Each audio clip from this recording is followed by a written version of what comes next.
Hello dear students, good evening. आज हम लोग फिजिक्स का एक नया चैप्टर काइनेमेटिक्स शुरू करेंगे। काइनेमेटिक्स क्या होता है आप लोगों को पता होगा। काइनेमेटिक्स फिजिक्स की एक ब्रांच है जिसमें हम मोशन की स्टडी करते हैं without considering the cause of motion, यानी काज ऑफ मोशन को, जिन कारणों से मोशन हो रहा है उन काज की स्टडी किए बगैर डायरेक्टली हम मोशन की स्टडी करते हैं। ऐसे स्टडी को हम लोग काइनेमेटिक्स के अंतर्गत लेते हैं। काइनेमेटिक्स में हम सबसे पहले क्या पढ़ेंगे? रेस्ट। रेस्ट क्या होता है? मोशन के दो पार्ट होते हैं, एक रेस्ट और मोशन। रेस्ट क्या होता है? Rest is also a state of motion. Rest is also a state of motion in which the position of object not being changed with the passage of the time, with the passage of the time। यानी rest भी motion की एक state होती है जिसमें object की position change नहीं होती है। ऐसे स्टेट ऑफ मोशन को हम क्या कहते हैं? स्टेट ऑफ रेस्ट कहते हैं। सपोज कीजिए, मान लीजिए कोई पार्टिकल पॉइंट ए पर है, t इक्वल्स टू 0 पर, t इक्वल टू 10 सेकंड पर भी इसी पोजीशन पर है, t इक्वल टू 20 सेकंड पर भी इसी पोजीशन पर है, t इक्वल टू 30 सेकंड पर भी है, और इनके बीच के किसी भी इंस्टेंट पर इसकी पोजीशन A पर ही है।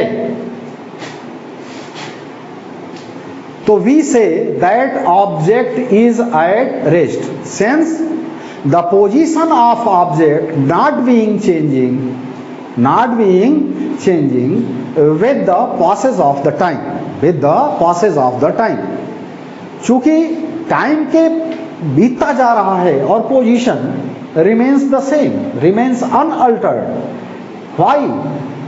It means the object is at rest। But if the position of object continuously changes with the passage of the time, if the position of object continuously changes with the passage of the time, then we say that object is in motion। Then we say that object is in motion। तो what is the motion? How can you define motion?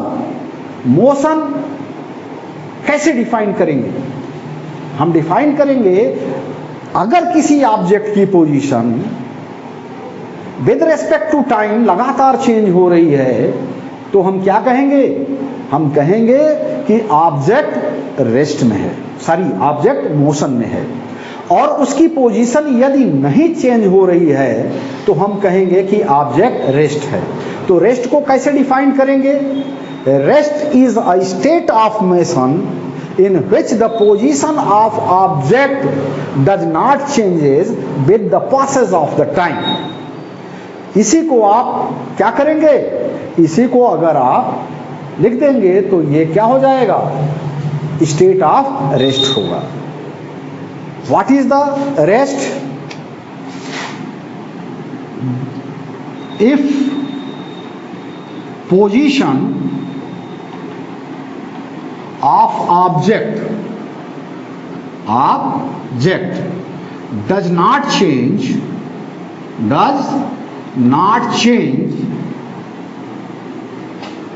with the passage of the time,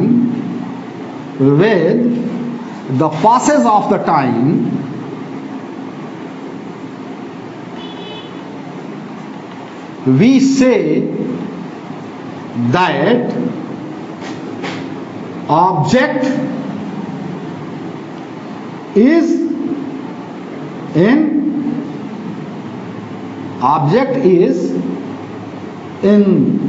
the state of rest।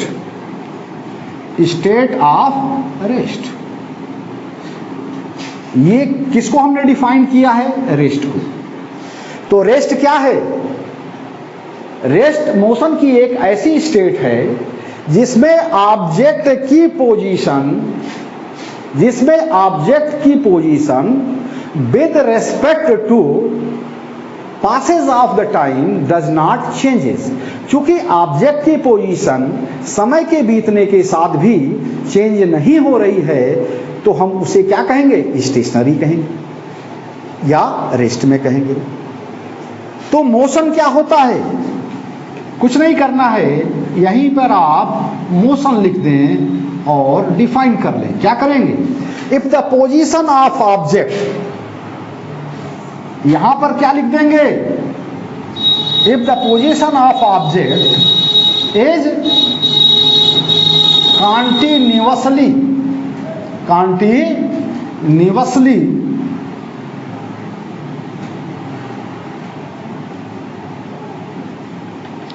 changes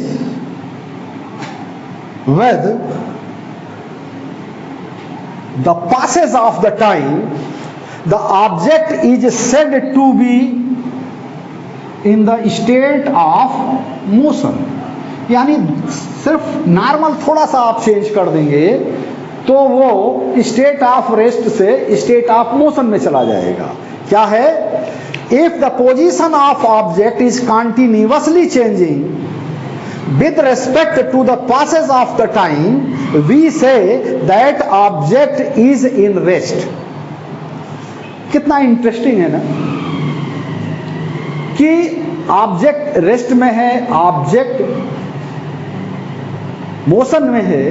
ये दोनों ही absolute term नहीं है, ये दोनों के दोनों ही absolute term नहीं है। अगर कोई ऑब्जेक्ट किसी को रेस्ट में दिखाई दे रही है तो हो सकता है किसी और पर्सन को और इंडिविजुअल्स को वो मोशन में दिखाई पड़े। फॉर एग्जाम्पल, अगर कोई व्यक्ति, कोई पर्सन स्टेशन पर खड़ा है तो प्लेटफॉर्म पर लोकेटेड किसी व्यक्ति को वो रेस्ट में दिखाई पड़ेगा। बट अगर वो ट्रेन चल पड़ी तो ट्रेन में बैठे हुए ऑब्जर्वर को same person standing on the platform appears to moving in backward direction.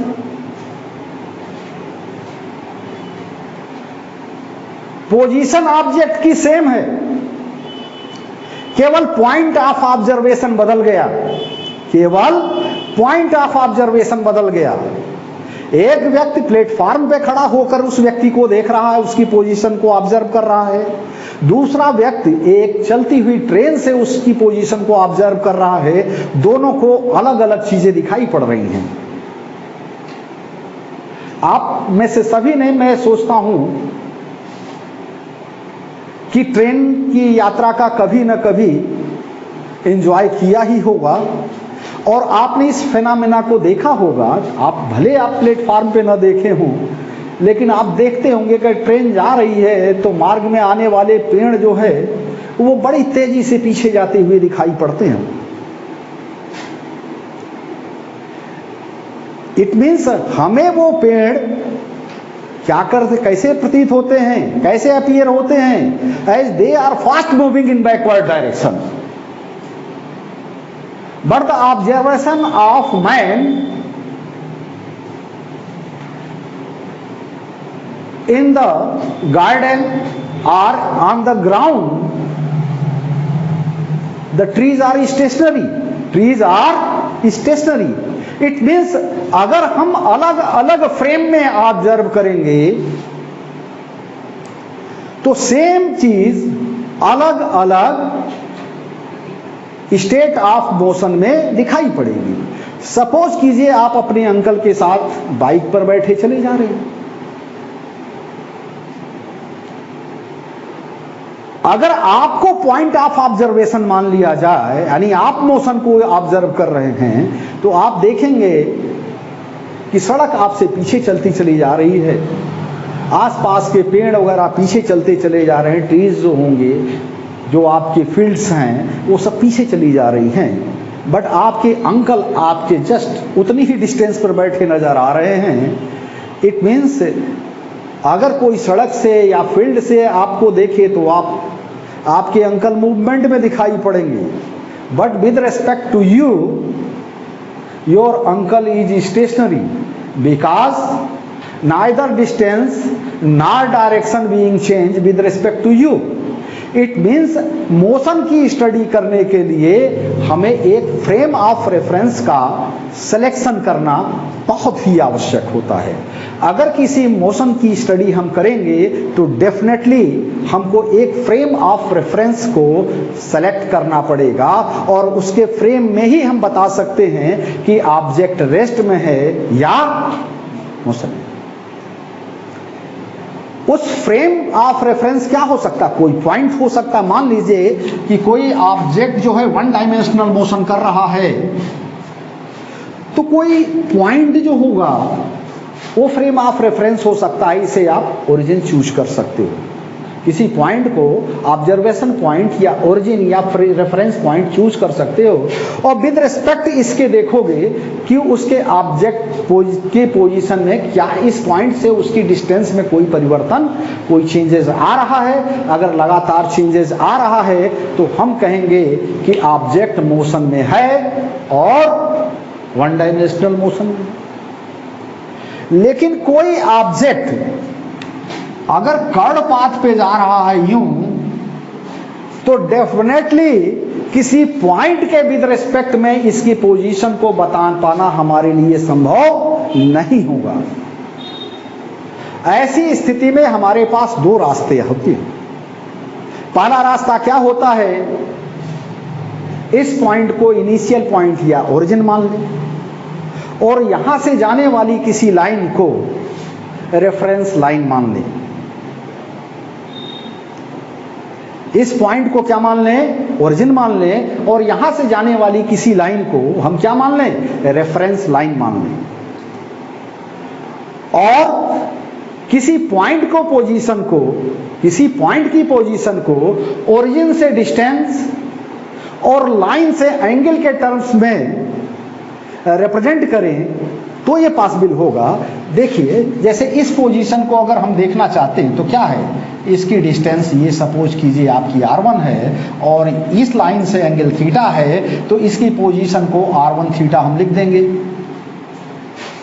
और कोई भी आदमी जो इसे समझने वाला होगा वो जान जाएगा कि क्योंकि इनिशियल लाइन को एक फ्रेम लाइन का रेफरेंस लाइन मान लिया गया है और ओ को ओरिजिन मान लिया है, तो जाहिर है कि इसके मूवमेंट को अगर हमने दिखाया है तो किसी पॉइंट पर जितने एंगल बना रहा है, इस पॉइंट को ओरिजिन से ज्वाइन करने वाली लाइन इससे जितना एंगल बनाती है उस एंगल के टर्म्स में और ओरिजिन से इस पॉइंट की डिस्टेंस के टर्म्स में हम इसे रिप्रेजेंट करेंगे।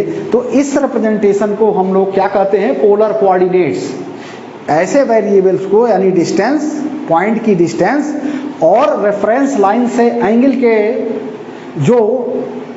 के टर्म्स में अगर हम एक्सप्रेस करते हैं तो ये पॉइंट जो बता रहा है, पॉइंट का पोलर कोऑर्डिनेट बता रहा है और इसके टर्म्स में भी हम इस डिस्टेंस को रिप्रेजेंट कर सकते हैं। फिलहाल ये हमारे सिलेबस में नहीं है, तो फिर हम क्या करेंगे, लेकिन एडवांस के सिलेबस में है, समझ लीजिएगा। एडवांस के सिलेबस में क्या है, एक पैसेज दे देंगे, उस पर थोड़ा सा वो चर्चा कर देंगे और चर्चा करने के बाद कुछ डिस्कशन कर देंगे इस पे और उसके बाद आपसे प्रश्न पूछ लेंगे।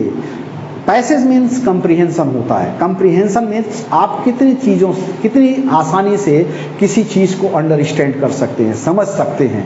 तो आपके अंडरस्टैंडिंग का टेस्ट करना होगा तो डेफिनेटली एक पैसेज के फॉर्म में, वैसे तो आईटीज का सिलेबस वेल डिफाइंड है, बट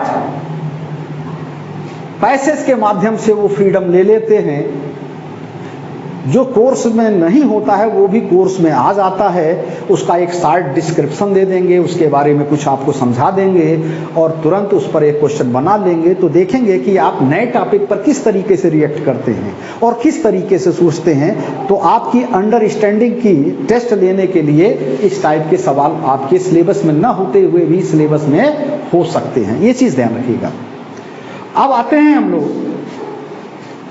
कि अगर मान लीजिए ओरिजिन या लाइन के टर्म्स में ना एक्सप्रेस करना हो तो कैसे हम एक्सप्रेस करेंगे? तो एक्सप्रेस करने का दूसरा तरीका होता है दो म्यूचुअली परपेंडिकुलर लाइंस खींच लें। आप लोगों ने 10th में पढ़ा होगा, दो म्यूचुअली जो लाइंस होती हैं, एक हॉरिजॉन्टल होती है, एक वर्टिकल होती है। एक को हम एक्स एक्सिस बोलते हैं और दूसरे को क्या बोलते हैं? वाई एक्सिस बोलते हैं, राइट। अब किसी पॉइंट को, यानी अगर पॉइंट प्लेन में है, अगर पॉइंट प्लेन में है तो इसके पोजीशन को ऑब्जर्व करने के लिए हम लोग क्या कर सकते हैं? इससे परपेंडिकुलर डिस्टेंस और इससे परपेंडिकुलर डिस्टेंस यानी x और y के टर्म्स में, यानी म्यूचुअली परपेंडिकुलर लाइन से डिस्टेंस के टर्म्स में पॉइंट की पोजीशन को हम ऑब्जर्व कर सकते हैं, राइट। और इस टाइप का मोशन अगर हो रहा है जिसमें x और y दोनों ही कोऑर्डिनेट चेंज हो रहे हैं तो इसे हम टू डायमेंशनल मोशन कहेंगे। क्या कहेंगे? Two dimensional motion. बट अगर मान लीजिए कि आपका ऑब्जेक्ट, देखिए लाइन होगा तो एक पॉइंट से काम चल जाता है। अगर प्लेन में पार्टिकल का मूवमेंट हो रहा है, प्लेन में यूं यूं जा रहा है, तो डेफिनेटली उसके लिए हमें दो कोऑर्डिनेट की जरूरत, दो पैरामीटर्स की जरूरत पड़ेगी। जैसे पोलर कोऑर्डिनेट्स में लिया था, थीटा लिया था और आर लिया था। यहां पे क्या ले रहे हैं? Distance from coordinate axis, right. अगर फर्स्ट क्वाड्रेंट में है यानी y के राइट में है तो x आपका पॉजिटिव होगा और x के ऊपर होगा तो y आपका पॉजिटिव होगा। अकॉर्डिंगली तीनों कोऑर्डिनेट के बारे में आप लोग 10th में पढ़ चुके हैं। तो पोजीशन पॉजिटिव होगी, निगेटिव होगी, इसको आप ये देख सकते हैं। फर्दर मान लीजिए आपका पार्टिकल जो है वो प्लेन में न होकर एयर में जा रहा है। क्या जा रहा है? एयर में जा रहा। मान लीजिए ये पॉइंट यहां से चलना शुरू किया और थोड़ी देर बाद यहां रहा। यहां रहने का मतलब क्या होता है? इट मीन्स अब दो कोऑर्डिनेट से तो हमारा कुछ भी फायदा नहीं होने वाला है। उस पॉइंट की पोजीशन को नहीं बता सकते हैं। प्लेन में रहेगा तो दो कोऑर्डिनेट हमारे लिए सफिशिएंट है उस पॉइंट की पोजीशन को बताने के लिए। लेकिन अगर स्पेस में चला गया तो हमें थर्ड पैरामीटर की भी जरूरत पड़ेगी।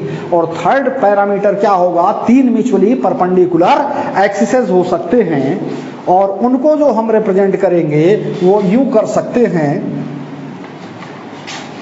उनको कैसे रिप्रेजेंट कर सकते हैं जरा ध्यान से देखिए।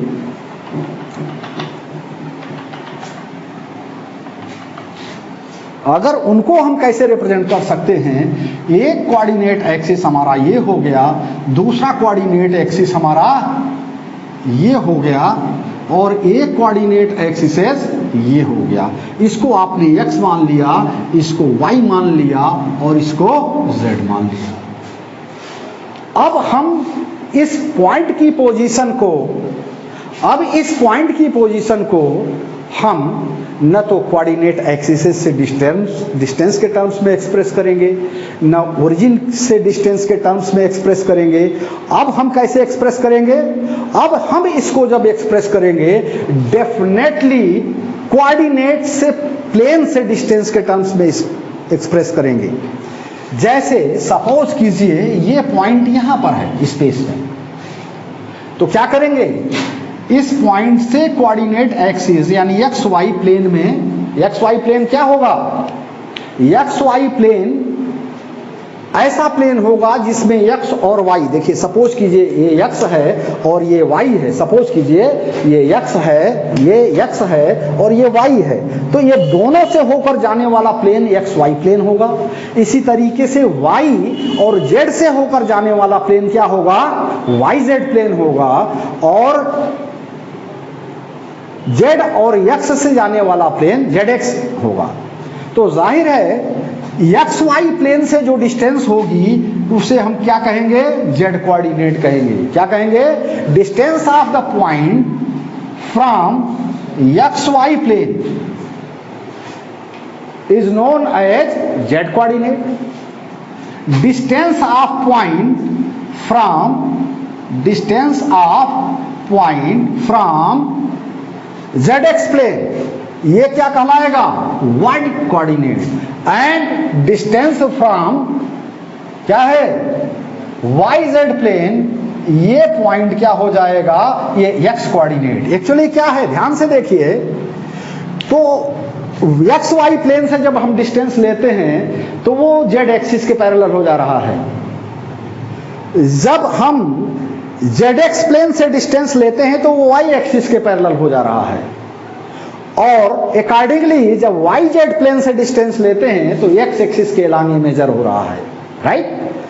तो इस पॉइंट का कोऑर्डिनेट क्या हो जाएगा, चूंकि एक्स वाई प्लेन से इसकी डिस्टेंस एक्स है, वाई जेड से इसकी डिस्टेंस कितनी है, सॉरी जेड एक्स से इसकी डिस्टेंस वाई है, और वाई जेड प्लेन से इसकी डिस्टेंस एक्स वाई जेड से एक्स है, जेड एक्स से वाई है, और एक्स वाई प्लेन से जेड है। तो इस पॉइंट को, पोजीशन को रिप्रेजेंट करने के लिए हमें 3 पैरामीटर्स की जरूरत पड़ेगी। 1 पैरामीटर की नहीं, 2 पैरामीटर की नहीं, 3 पैरामीटर का। तो जाहिर है कि हमें कितने पैरामीटर्स की जरूरत पड़ेगी, ये इस बात पर डिपेंड करेगा कि उसका मोशन 1 डायमेंशनल है या 2 डायमेंशनल है या 3 डायमेंशनल है। तो 1 डायमेंशनल में हम सीधे रेफरेंस पॉइंट से डिस्टेंस के टर्म्स में दिखा देते हैं, राइट या लेफ्ट करके। राइट रहेगा तो पॉजिटिव रहेंगे, लेफ्ट में अगर रहेगा तो निगेटिव ले लेते हैं। अगर प्लेन में अगर उसकी पोजीशन को डिटरमाइन करना है तो 2 म्यूचुअली परपेंडिकुलर एक्सिसेस एक्स और वाई हम ड्रा करेंगे, और एक्स और वाई एक्सिस से परपेंडिकुलर डिस्टेंस के टर्म्स में उसकी पोजीशन को बता देंगे, राइट। लेकिन अगर हमारा स्पेस में रहेगा तो हमें 3 कोऑर्डिनेट्स की जरूरत पड़ेगी, यानी 3 म्यूचुअली परपेंडिकुलर प्लेन्स खींचेंगे, और तीनों म्यूचुअल परपेंडिकुलर प्लेन्स का पॉइंट ऑफ इंटरसेक्शन ओरिजिन होगा। तीनों म्यूचुअली परपेंडिकुलर एक्सिसेस का जो पॉइंट ऑफ इंटरसेक्शन होगा, यानी ये ओरिजिन होगा। एक्चुअली ये प्लेन यहीं तक नहीं है, प्लेन इधर भी एक्सटेंड किया है, लेकिन ये निगेटिव है। इसके पीछे भी होगा, वो निगेटिव एक्स डायरेक्शन में है, और इसके नीचे भी आएगा, वो निगेटिव जेड डायरेक्शन में इसको करेंगे। तो अब हम क्या पढ़ने जा रहे हैं, 1 dimensional motion. 1 dimensional motion, 1 dimensional motion क्या है, इसको लिख लीजिए। जो ऑब्जेक्ट का मोशन होगा उसे हम 3 तरीके से डिफाइन कर सकते हैं, 1 dimensional motion, 2 dimensional motion and 3 dimensional motion. तो 1 डायमेंशनल मोशन को क्या कहेंगे, if only one coordinate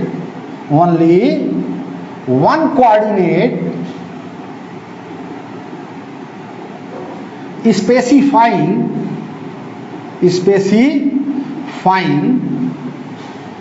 the position of object changes with respect to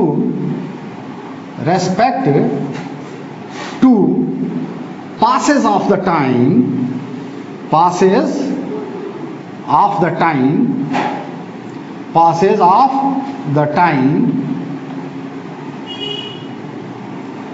the motion of object is said to be 1 dimensional motion. 1 dimensional motion,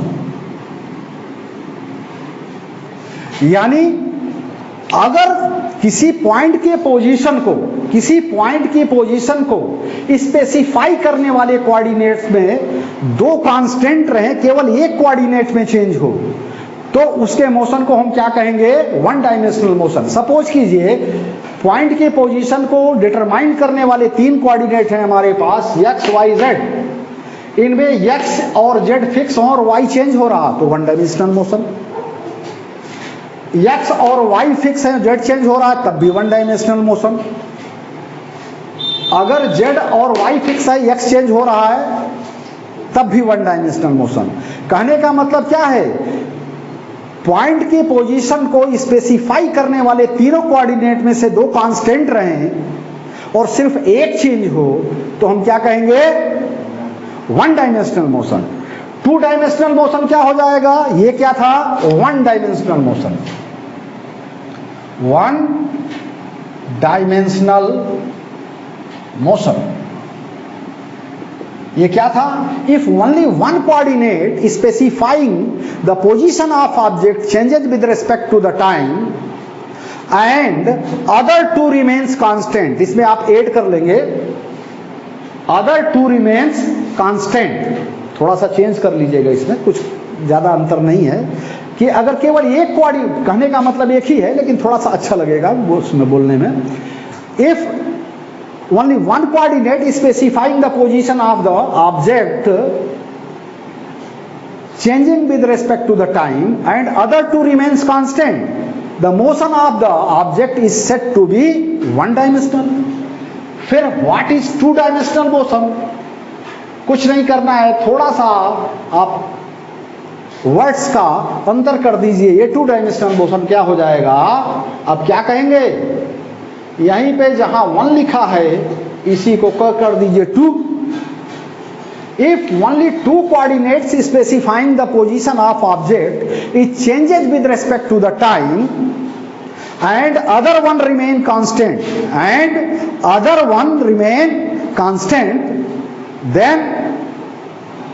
then we say that object is performing 2 dimensional motion। 2 dimensional motion के examples क्या होते हैं, कोई भी curve खींच लो,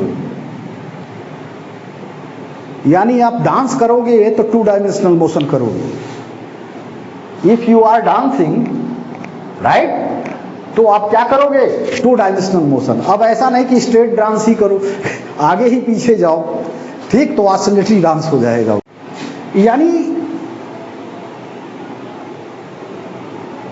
यानी किसी object के पोजीशन को स्पेसिफाई करने वाले कोऑर्डिनेट्स में 2 चेंज हो रहे हैं और एक अगर कांस्टेंट है, तो हम कहेंगे कि इसका मोशन कैसा है, 2 डायमेंशनल मोशन, राइट।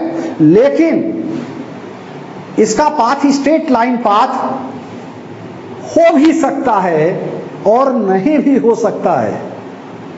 पूछो कैसे, सपोज कीजिए आपका ये x कोऑर्डिनेट है और ये y कोऑर्डिनेट है और ऑब्जेक्ट यूं चलने लगे, क्या करे, एक्स वाई प्लेन में, वाई जेड प्लेन में ही चले, लेकिन वाई और जेड प्लेन से क्या करे, वाई जेड प्लेन के पैरेलल चले। तो वाई जेड प्लेन के पैरेलल चलेगा तो जाहिर है कि वाई और जेड कोऑर्डिनेट तो उसके वैरी करेंगे, बट एक्स कोऑर्डिनेट फिक्स हो जाएगा। यानी straight line motion, rectilinear motion 1 dimensional भी हो सकता है, 2 डायमेंशनल भी हो सकता है और 3 डायमेंशनल होगा। अगर केवल एक कोऑर्डिनेट चेंज हो रहा है तो 1 डायमेंशनल मोशन, 2 कोऑर्डिनेट चेंज हो रहा तो स्ट्रेट लाइन ही है, बट वो क्या हो जाएगा, जैसे मान लीजिए ये है और यूं चल रहा है तो ये क्या हो जाएगा, ये 2 डायमेंशनल मोशन है, और ऐसे चलेगा तो 1 डायमेंशनल मोशन। लेकिन अगर ऐसे चलता है कि x और y दोनों कोऑर्डिनेट लगातार बदल रहे हैं तो ये स्ट्रेट लाइन मोशन होते हुए भी ये ऐसा कोई जरूरी नहीं है कि 2 डायमेंशनल मोशन होने के लिए कर्व पाथ पर ही चले। बस अगर उसका मूवमेंट ऐसा है कि दोनों ही कोऑर्डिनेट चेंज हो रहे हैं और एक फिक्स है तो ये 2 डायमेंशनल मोशन होगा। अब 3 डायमेंशनल मोशन में आते हैं तो 3 डायमेंशनल मोशन में क्या हो जाएगा, 3 डायमेंशनल मोशन में हो जाएगा if all the coordinates, that is all the 3 coordinates vary with the passage of the time and no one remains constant, no coordinates remains constant, then we say that it is three dimensional motion. Three dimensional motion कैसा हो सकता है? Three dimensional motion straight line motion हो सकता है। देखो ऐसे जा रहा, देखिए ग्राउंड से भी डिस्टेंस चेंज, उस वाल से भी डिस्टेंस चेंज, इस वाल से भी डिस्टेंस चेंज, देख रहे हैं सबसे डिस्टेंस चेंज हो रही है। ग्राउंड को आप एक्स वाई प्लेन मानिए तो ऊपर की तरफ जा रहे हैं तो ग्राउंड से भी डिस्टेंस चेंज हो रही है, इस वाल से भी डिस्टेंस चेंज हो रही है, चेंज हो रही है ना, और उस वाल से भी डिस्टेंस चेंज हो रही है, राइट। ऐसी सिचुएशन में आप क्या कह सकते हो कि three dimensional straight line motion तीनों टाइप का मोशन हो सकता है। अब कैसे हम बताएंगे कि ये वन डायमेंशनल मोशन है कि टू डायमेंशनल मोशन है कि थ्री डायमेंशनल मोशन है? मोस्टली लोग ये सोचते हैं कि वन डायमेंशनल मोशन है, स्ट्रेट लाइन पे चल रहा है तो वन डायमेंशनल मोशन होगा। नहीं, कौन डिसाइड करेगा कि ये वन डायमेंशनल मोशन है कि टू डायमेंशनल मोशन है कि थ्री डायमेंशनल मोशन है? ये डिसाइड करेगा उसका कोऑर्डिनेट। अगर सिर्फ एक कोऑर्डिनेट चेंज हो रहा है इसके मतलब वन डायमेंशनल मोशन, दो कोऑर्डिनेट अगर चेंज हो रहा है तो वो टू डायमेंशनल मोशन। और लेकिन कर्व मोशन वन डायमेंशनल नहीं हो सकता है, क्योंकि कम से कम दो कोऑर्डिनेट तो चेंज ही होंगे। तो कर्व कम से कम दो डायमेंशनल होगा या फिर थ्री डायमेंशनल होगा। क्लियर है? यहां तक कॉन्सेप्ट समझ में आ गया। अब हम ये चीज समझ चुके हैं क्लियरली, क्या समझ चुके हैं कि अगर कोऑर्डिनेट एक्सिसेस से अगर डिस्टेंसेज में परिवर्तन हो रहा है, इसका मतलब क्या है? ऑब्जेक्ट मूव कर रही है। ऑब्जेक्ट क्या कर रही है? मूव कर रही है। अगर हम स्ट्रेट लाइन मोशन की बात करें, मोशन इन स्ट्रेट लाइन, तो बहुत सिंपल है। क्या समझना है? एक पॉइंट हमको ले लेना है, इसको रेफरेंस पॉइंट या ओरिजिन ले लेंगे। क्या ले लेंगे? रेफरेंस पॉइंट या ओरिजिन। क्या ले लेंगे? ओरिजिन या रेफरेंस पॉइंट। इसी को ओरिजिन भी बोलते हैं, इसी को रेफरेंस पॉइंट लेते हैं। और मूवमेंट पार्टिकल का कैसा हो रहा है? स्ट्रेट लाइन में। आप बताइए कि स्ट्रेट लाइन में, जिसे रेक्टिलिनियर, फिजिक्स की भाषा में रेक्टिलिनियर मोशन भी कहते हैं, तो रेक्टिलिनियर मोशन कब होगा? सिर्फ एक कंडीशन है रेक्टिलिनियर मोशन की। क्या? उसकी इनिशियल वेलोसिटी की डायरेक्शन और एक्सीलरेशन दोनों सेम लाइन में होने चाहिए, चाहे वो उसी डायरेक्शन में हो और चाहे अपोजिट हो। मान लीजिए u इधर है, एक्सीलरेशन भी इधर है। इसका मतलब क्या है? ऑब्जेक्ट ऐसे जाएगा और एक्सेलरेटेड होता हुआ जाएगा। मान लीजिए कि u की डायरेक्शन यानी इनिशियल वेलोसिटी आपकी इधर है और एक्सेलरेशन आपका उल्टा है इस डायरेक्शन में, तो क्या हो जाएगा? कुछ दूर इस रास्ते पे जाएगा, फिर थोड़े देर बाद ये रिटार्ड करता हुआ इसकी वेलोसिटी को किसी पॉइंट पे जीरो करेगा और फिर ये वापस लौटना शुरू कर देगा। फिर ये क्या करेगा? वापस लौटना शुरू कर देगा। वापस लौटना शुरू करेगा। अगर ये तो समय की बात है, हो सकता है कि ये ओरिजिन को शूट कर जाए और इधर जाने लगे, यानी शुरू में इसकी वेलोसिटी पॉजिटिव थी। As it was moving away from the origin in rightward direction. Coordinate की ट्रेडिशन के हिसाब से हम लोग अगर राइट में मूवमेंट करता है तो उसे पॉजिटिव लेते हैं और लेफ्ट में मूवमेंट करता है तो निगेटिव लेते हैं। हाँ, शर्त यह है कि हमने सबसे पहले पोजीशन ऑफ ओरिजिन को चूज किया हो। क्यों? क्योंकि जब तक हम ऑब्जर्वेशन पॉइंट फिक्स नहीं करेंगे तब तक हम ऑब्जेक्ट के बारे में यह कह ही नहीं सकते हैं कि वो ऑब्जेक्ट चल भी रहा है या नहीं चल रहा है। भाई ऑब्जेक्ट की पोजीशन नहीं चेंज हो रही, विद रिस्पेक्ट टू व्हाट? किसके रेस्पेक्ट में नहीं चेंज हो रही है? राइट? तो जब हमको ये पता ही नहीं कि किसके रेस्पेक्ट में ऑब्जर्वेशन किया जा रहा है तो कैसे हम कह सकते हैं ऑब्जेक्ट मूव कर रही है, रेस्ट में है? तो सबसे पहले अगर मोशन की स्टडी करनी है तो हम क्या करेंगे? सबसे पहले हमारा काम होगा कि एक पॉइंट ऑफ रेफरेंस या ओरिजिन का चुनाव करेंगे। ओरिजिन के राइट वाली डायरेक्शन को हम पॉजिटिव सपोज कर लेंगे, ये हमारे ऊपर है, सपोज कर लेंगे। और चूंकि ट्रेडिशनली सपोज किया जा रहा है तो मोस्टली हम सपोज करेंगे ही करेंगे। तो ये क्या है, पॉजिटिव हो गया। और लेफ्ट जा रहा है तो नेगेटिव।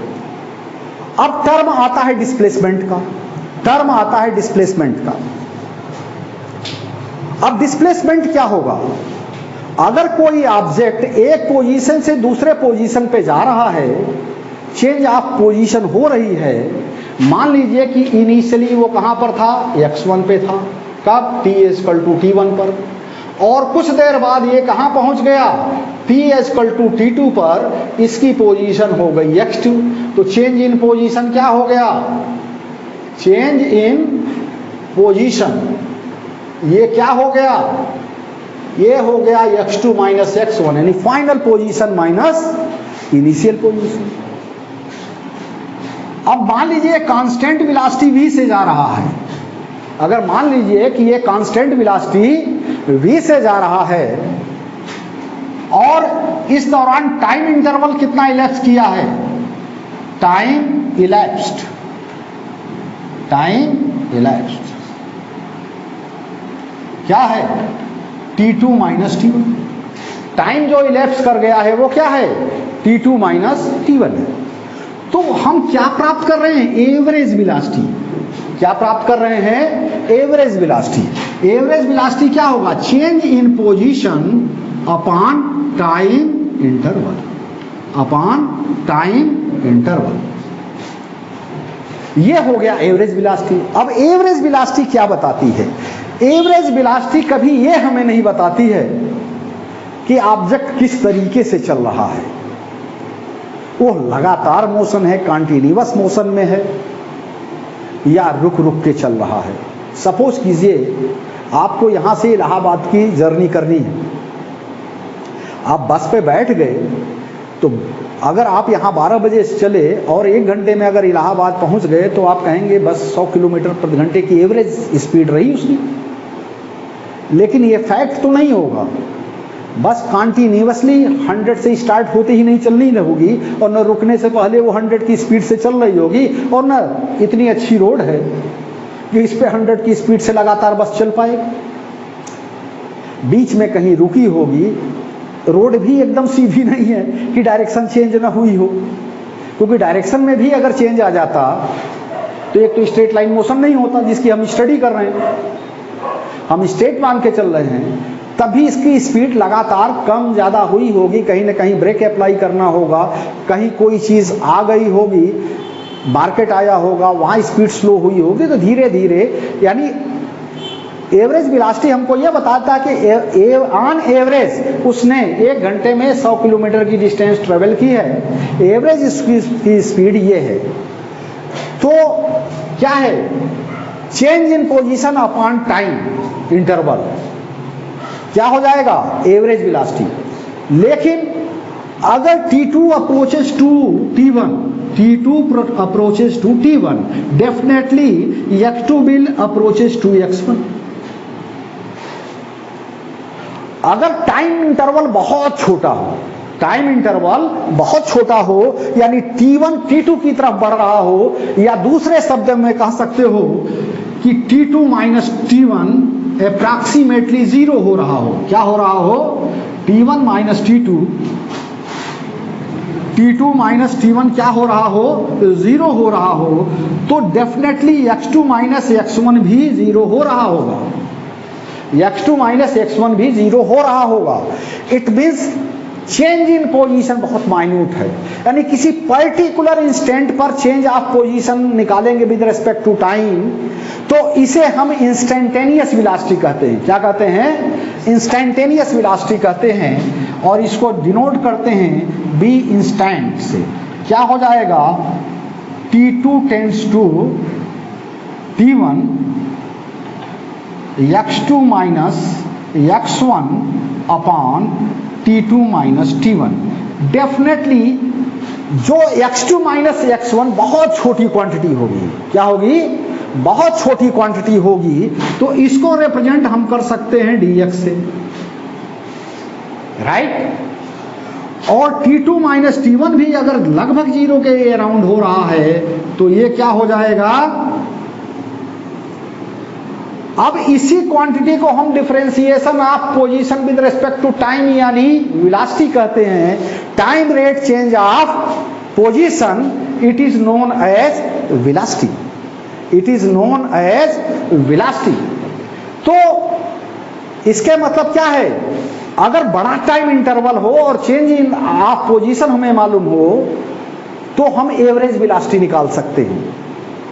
लेकिन अगर एवरेज वेलोसिटी चाहे बड़े इंटरवल ले ले चाहे छोटे इंटरवल ले ले, हर समय कांस्टेंट आवे, अगर 10 मिनट के अंतराल पर चेंज इन पोजीशन और टाइम का डिफरेंस ले, रेशियो ले, 1 घंटे पे ले, 10 सेकंड पर ले, 1 सेकंड पे ले, हर टाइम इंटरवल में जितना डिस्प्लेसमेंट हुआ है और टाइम का रेशियो अगर फिक्स आता है तो कहते हैं हम बॉडी यूनिफॉर्म मोशन कर रही है। बॉडी क्या कर रही है, यूनिफॉर्म मोशन कर रही है। इसके मतलब इंस्टेंटेनियस वेलोसिटी और एवरेज वेलोसिटी अगर किसी ऑब्जेक्ट की सेम है, इंस्टेंटेनियस वेलोसिटी और एवरेज वेलोसिटी दोनों अगर किसी ऑब्जेक्ट की सेम है तो हम कहेंगे कि ऑब्जेक्ट यूनिफॉर्म मोशन कर रहा है। यूनिफॉर्म मोशन करना है इसके मतलब हर इंस्टेंट पर वह सेम वेलोसिटी से ट्रेवल कर रहा है, हर इंस्टेंट पर।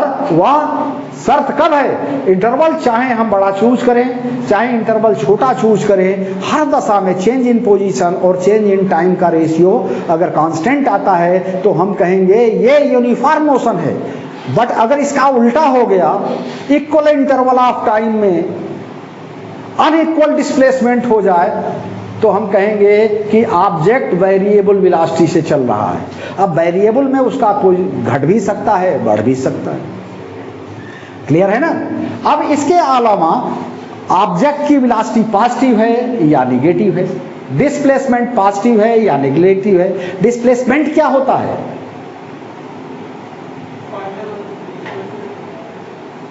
डिस्प्लेसमेंट क्या होता है, फाइनल पोजीशन और इनिशियल पोजीशन, फाइनल पोजीशन और इनिशियल पोजीशन का जो डिफरेंस होता है वो क्या कहलाता है, डिस्प्लेसमेंट कहलाता है। If final position lies right to the initial position, suppose कीजिए कि फाइनल पोजीशन आपका यहां पर है और इनिशियल पोजीशन यहां है तो डिस्प्लेसमेंट को हम पॉजिटिव बोलेंगे। If final position lies right to the initial position, we say that displacement is positive. But अगर initial position ये है, final position ये है, it means final position lies left to the initial position, we say that displacement is negative.